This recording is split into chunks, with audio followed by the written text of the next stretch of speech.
Chapter 19 of the Wide, Wide World.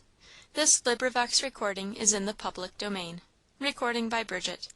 The Wide, Wide World, by Susan Warner. Chapter 19 Showing that in certain circumstances white is black. The clouds hung thick and low. The wind was less than it had been. They took the path Mrs. Vawse had spoken of. It was broader and easier than the other, winding more gently down the mountain. It was sometimes, indeed, travelled by horses, though far too steep for any kind of carriage. Alice and Ellen ran along without giving much heed to anything but their footing down, down, running and bounding, hand in hand, till want of breath obliged them to slacken their pace. "Do you think it will snow soon?" asked Ellen. "I think it will snow; how soon I cannot tell. Have you had a pleasant afternoon?" "Oh, very!" "I always have when I go there. Now, Ellen, there is an example of contentment for you. If ever a woman loved husband and children and friends, Mrs. Vawse loved hers. I know this from those who knew her long ago. And now, look at her.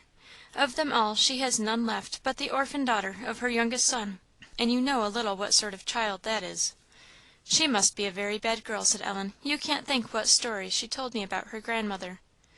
"Poor Nancy!" said Alice. "Mrs. Vawse has no money nor property of any kind, except what is in her house; but there is not a more independent woman breathing.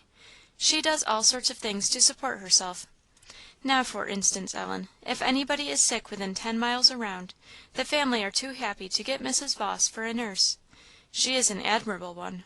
Then she goes out tailoring at farmers' houses; she brings home wool, and returns it spun into yarn; she brings home yarn, and knits it up into stockings and socks all sorts of odd jobs.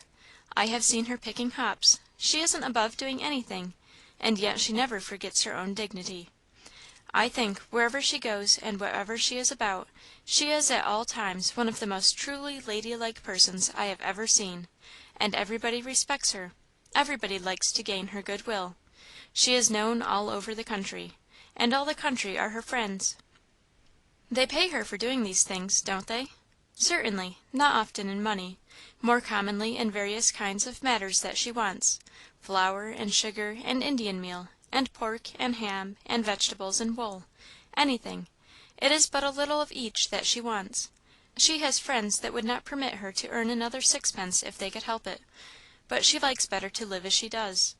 And she is always as you saw her to day, cheerful and happy as a little girl." Ellen was turning over Alice's last words, and thinking that little girls were not always the cheerfulest and happiest creatures in the world, when Alice suddenly exclaimed, "It is snowing! Come, Ellen, we must make haste now," and set off at a quickened pace. Quick as they might, they had gone not 100 yards when the whole air was filled with the falling flakes, and the wind, which had lulled for a little, now rose with greater violence, and swept round the mountain furiously. The storm had come in good earnest, and promised to be no trifling one. Alice and Ellen ran on, holding each other's hands and strengthening themselves against the blast; but their journey became every moment more difficult. The air was dark with the thick falling snow. The wind seemed to blow in every direction by turns, but chiefly against them, blinding their eyes with the snow, and making it necessary to use no small effort to keep on their way. Ellen hardly knew where she went, but allowed herself to be pulled along by Alice, or, as well, pulled her along; it was hard to say which hurried most. In the midst of this dashing on down the hill, Alice all at once came to a sudden stop. "Where's the Captain?" said she. "I don't know," said Ellen. "I haven't thought of him since we left Mrs. Vawse's." Alice turned her back to the wind, and looked up the road they had come. There was nothing but wind and snow there. How furiously it blew! Alice called, "Pussy!" "Shall we walk up the road a little way, or shall we stand and wait for him here?" said Ellen, trembling, half from exertion, and half from a vague fear of she knew not what.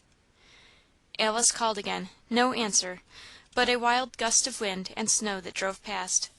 "I can't go on and leave him," said Alice; "he might perish in the storm." And she began to walk slowly back, calling at intervals, "Pussy! Kitty! Pussy!" and listening for an answer that came not. Ellen was very unwilling to tarry, and nowise inclined to prolong their journey by going backwards. She thought the storm grew darker and wilder every moment. "Perhaps Captain stayed up at Mrs. Vawse's," she said, "and didn't follow us down." "No," said Alice, "I am sure he did. Hark! wasn't that he?" "I don't hear anything," said Ellen, after a pause of anxious listening. Alice went a few steps further. "I hear him," she said "I hear him, poor Kitty!" and she set off at a quick pace up the hill. Ellen followed, but presently a burst of wind and snow brought them both to a stand. Alice faltered a little at this, in doubt whether to go up or down; but then, to their great joy, Captain's far off cry was heard, and both Alice and Ellen strained their voices to cheer and direct him. In a few minutes he came in sight, trotting hurriedly along through the snow, and on reaching his mistress he sat down immediately on the ground, without offering any caress a sure sign that he was tired. Alice stooped down and took him up in her arms. "Poor Kitty," she said, "you've done your part for to day, I think. I'll do the rest. Ellen, dear, it's of no use to tire ourselves out at once; we will go moderately. Keep hold of my cloak, my child; it takes both my arms to hold this big cat. Now, never mind the snow; we can bear being blown about a little. Are you very tired?" "No," said Ellen, "not very. I am a little tired, but I don't care for that, if we can only get home safe." "There's no difficulty about that, I hope." "Nay, there may be some difficulty, but we shall get there, I think, in good safety, after a while. I wish we were there now, for your sake, my child." "Oh, never mind me," said Ellen, gratefully. "I am sorry for you, Miss Alice; you have the hardest time of it, with that heavy load to carry. I wish I could help you." "Thank you, my dear, but nobody could do that. I doubt if Captain would lie in any arms but mine." "Let me carry the basket, then," said Ellen. "Do, Miss Alice." "No, my dear, it hangs very well on my arm. Take it gently; Mrs. Van Brunt's isn't very far off; we shall feel the wind less when we turn." But the road seemed long. The storm did not increase in violence truly there was no need of that; but the looked for turning was not soon found, and the gathering darkness warned them that day was drawing to a close. As they neared the bottom of the hill, Ellen made a pause.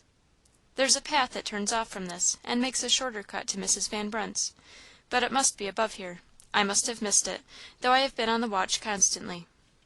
She looked up and down. It would have been a sharp eye indeed that had detected any slight opening in the woods on either side of the path, which the driving snow storm blended into one continuous wall of trees.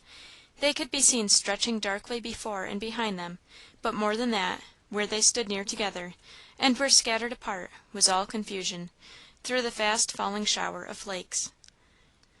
"Shall we go back and look for the path?" said Ellen. "I am afraid we shouldn't find it if we did," said Alice. "We should only lose our time, and we have none to lose. I think we had better go straight forward." "Is it much further this way than the other path we have missed?" "A good deal all of a half mile. I am sorry; but courage, my child; we shall know better than to go out in snowy weather next time on long expeditions, at least." They had to shout to make each other hear, so drove the snow and wind through the trees, and into their very faces and ears. They plodded on. It was plodding. The snow lay thick enough now to make their footing uneasy, and grow deeper every moment; their shoes were full, their feet and ankles were wet, and their steps began to drag heavily over the ground. Ellen clung as close to Alice's cloak as their hurried travelling would permit. Sometimes one of Alice's hands was loosened for a moment to be passed round Ellen's shoulders, and a word of courage or comfort in the clear, calm tone, cheered her to renewed exertion. The night fell fast; it was very darkling by the time they reached the bottom of the hill, and the road did not yet allow them to turn their faces towards Mrs. Van Brunt's. A wearisome piece of the way this was, leading them from the place they wished to reach. They could not go fast, either; they were too weary, and the walking too heavy. Captain had the best of it. Snug and quiet he lay wrapped in Alice's cloak, and fast asleep, little wotting how tired his mistress's arms were. The path at length brought them to the long desired turning, but it was by this time so dark that the fences on each side of the road showed but dimly.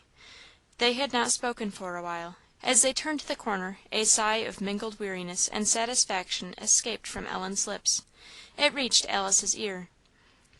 "What's the matter, love?" said the sweet voice. No trace of weariness was allowed to come into it.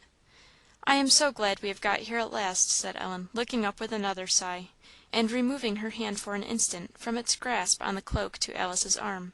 "My poor child, I wish I could carry you too. Can you hold a little longer?" "Oh, yes, dear Miss Alice, I can hold on." But Ellen's voice was not so well guarded; it was like her steps, a little unsteady. She presently spoke again. "Miss Alice, are you afraid?" I'm afraid of your getting sick, my child, and a little afraid of it for myself of nothing else. What is there to be afraid of?" "It is very dark," said Ellen, "and the storm is so thick. Do you think you can find the way?" "I know it perfectly.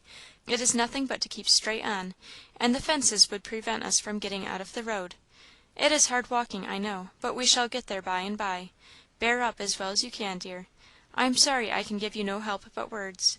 Don't you think a nice bright fire will look comfortable after all this?" "Oh dear, yes!" answered Ellen, rather sadly. "Are you afraid, Ellen?" "No, Miss Alice, not much. I don't like its being so dark. I can't see where I'm going." "The darkness makes our way longer and more tedious. It will do us no other harm, love. I wish I had a hand to give you, but this great cat must have both of mine. The darkness and the light are both alike to our Father. We are in his hand; we are safe enough, dear Ellen." Ellen's hand left the cloak again for an instant to press Alice's arm in answer; her voice failed at the minute. Then, clinging anew as close to her side as she could get, they toiled patiently on. The wind had somewhat lessened of its violence, and besides, it blew not now in their faces, but against their backs, helping them on. Still the snow continued to fall very fast, and already lay thick upon the ground. Every half hour increased the heaviness and painfulness of their march, and darkness gathered till the very fences could no longer be seen. It was pitch dark.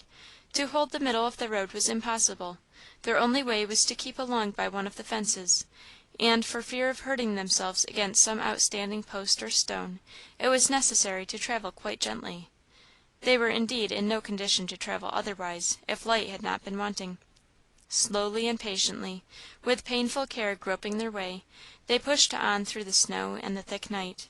Alice could feel the earnestness of Ellen's grasp upon her clothes, and her clothes pressing up to her, made their progress still slower and more difficult than it would otherwise have been. "Miss Alice," said Ellen. "What, my child?" "I wish you would speak to me once in a while."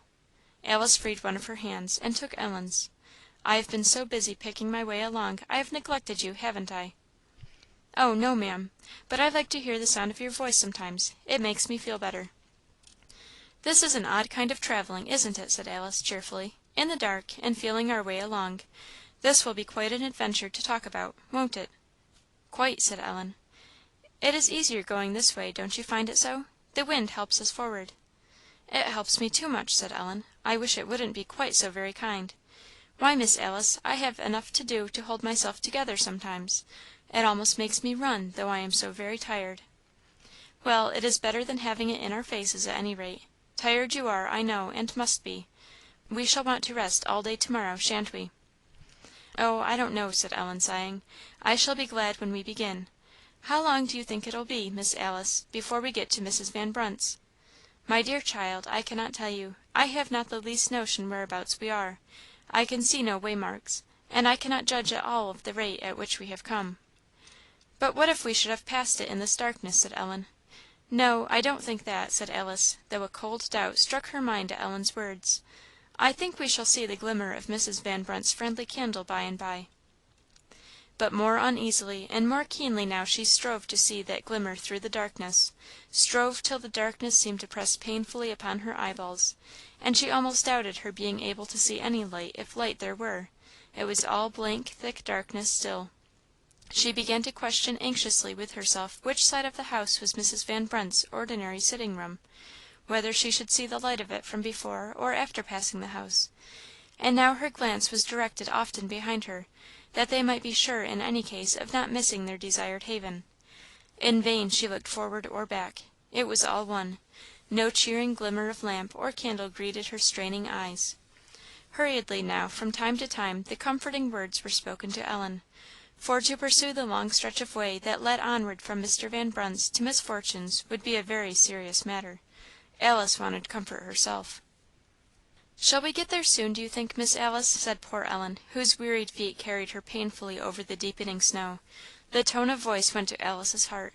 "I don't know, my darling. I hope so," she answered, but it was spoken rather patiently than cheerfully. "Fear nothing, dear Ellen. Remember who has the care of us. Darkness and light are both alike to him. Nothing will do us any real harm."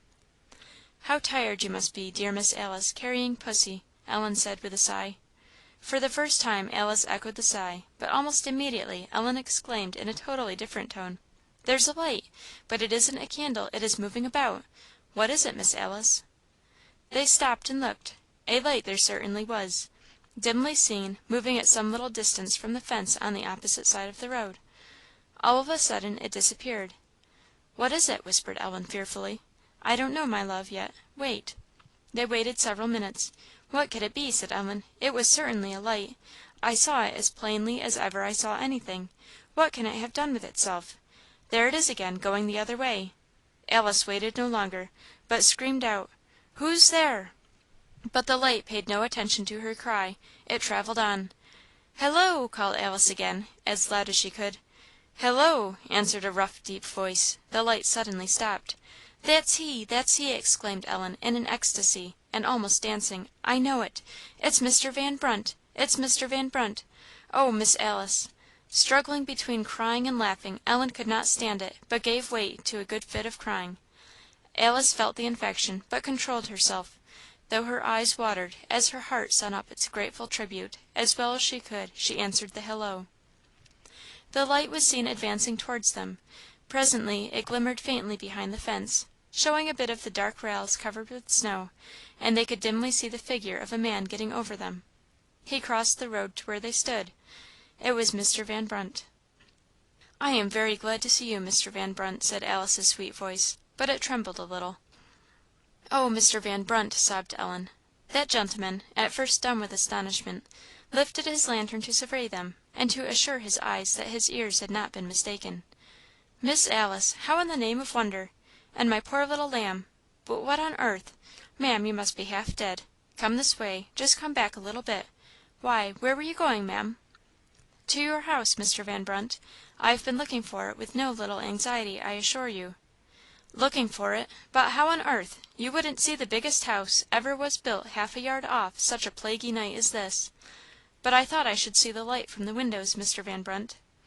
"The light from the windows! The storm rattled so agin the windows, that mother made me pull the great shutters to. I won't have 'em shut again of a stormy night, that's a fact. You'd a gone far enough afore you had seen the light through them shutters." "Then we had passed the house already, hadn't we?" "Indeed you had, Maam. I guess you saw my light, hadn't you?"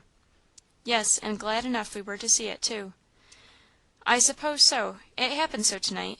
Now that is a queer thing. I minded that I hadn't untied my horse; he's a trick of being untied at night, and won't sleep well if he ain't; and mother wanted me to let him alone 'cause of the awful storm.